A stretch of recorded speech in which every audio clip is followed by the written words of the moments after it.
రాసుకుందాము. మహాపత్రికను తీసుకొని వచ్చిన ఇక ఇంట్లో అసెంబ్లీలో నేనే సీనియర్ 7 సార్లు ఒకే బీఫామ్పై గెలిచా మంత్రి ఉత్తమ్ కుమార్ రెడ్డి. ఎందుకు మరి ఇప్పుడు ఈ మాట సారు ఎల్లబోసుకుండు? జనాలకు ఎరికే కదా మరి సారు ఎందుకని ఎల్లబోసుకుండు అంటే ఓ మాట లోపలి కుసకుస సోషల్ మీడియా రాద్ధాంతం ఏంటంటే పెద్ద మనిషికి ఓహో పెద్ద కుర్చీ అరే మిస్ అయిపోయే, పెద్ద కుర్చీని ఎక్కేది ఉండే, పెద్ద కుర్చీ నాకు చెందకపాయే, పెద్ద కుర్చీ మీద కూర్చునే అదృష్టం నాకు లేకపాయే, ఏంది ఏం కథ అనేది కొంచెం అంతా మనసులో మెదులుతున్నట్టుగా ఆంబయం అనేది ఇప్పుడు సోషల్ మీడియా కూడా కూస్తుంది. మరి ఇక అసెంబ్లీలో నేనే సీనియర్, నేనే ఇప్పుడు అనుభవశాలిని, నేను కరువు చూసినా కాలం చూసినా అన్ని తీర్లో వెళ్ళబోసిన, ఎంతో మందిని చూసుకుంటూ వస్తున్నా, ఇవాళ ఆఖరికి వస్తారకల్లా ఇవాళ శాసనసభలో నేనే అనుభవం ఉన్న వ్యక్తిని అనేది సారు ఆంబయం వెళ్ళబోసుకుంటే లోపలి కథ ఏదో ఉంది. నేను కావలసి ఉండే కాకపోతే కనుక జగ్గారెడ్డి ఓ సభలో అనే కదా వచ్చే ఇక 10 ఏళ్లకు నేనే ముఖ్యమంత్రిని అని ఇక గదే తరీకన అదే మాట సారు మనసులో మెదులుతున్నట్టుందిలా, అందుకనే ఈ మాట అన్నట్టుండు సారు ఆంబయం పట్టలేక.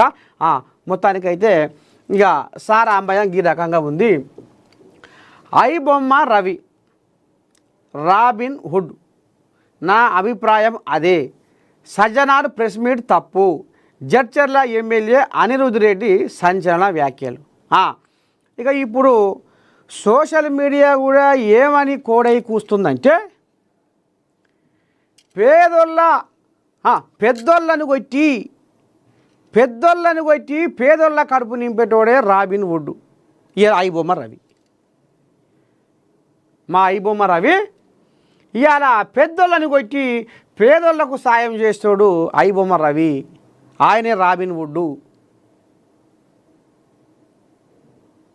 అనేది ఈ కథ సోషల్ మీడియాలో కూడా మోతమోగుతుంది.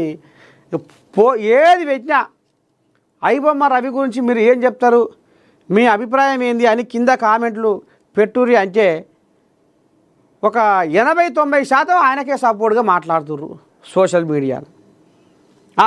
ఇక ఇంట్లో ఇప్పుడు జడ్చర్ల కోల్యాగా అనిరుద్ రెడ్డి కూడా శరానికి వచ్చిండు.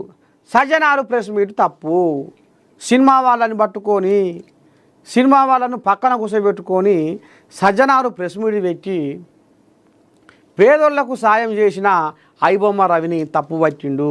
అసలు తప్పు సజ్జనార్ది. సినిమాలలో లోపలి కథ ఏం నడుస్తుంది, ఎసవంటి రాయబారాలు నడుస్తున్నాయి, ఎసవంటి మతలా ఉంది, సినిమా వాళ్ళ బండారం ఏంది, అసలు కథ ఏంది,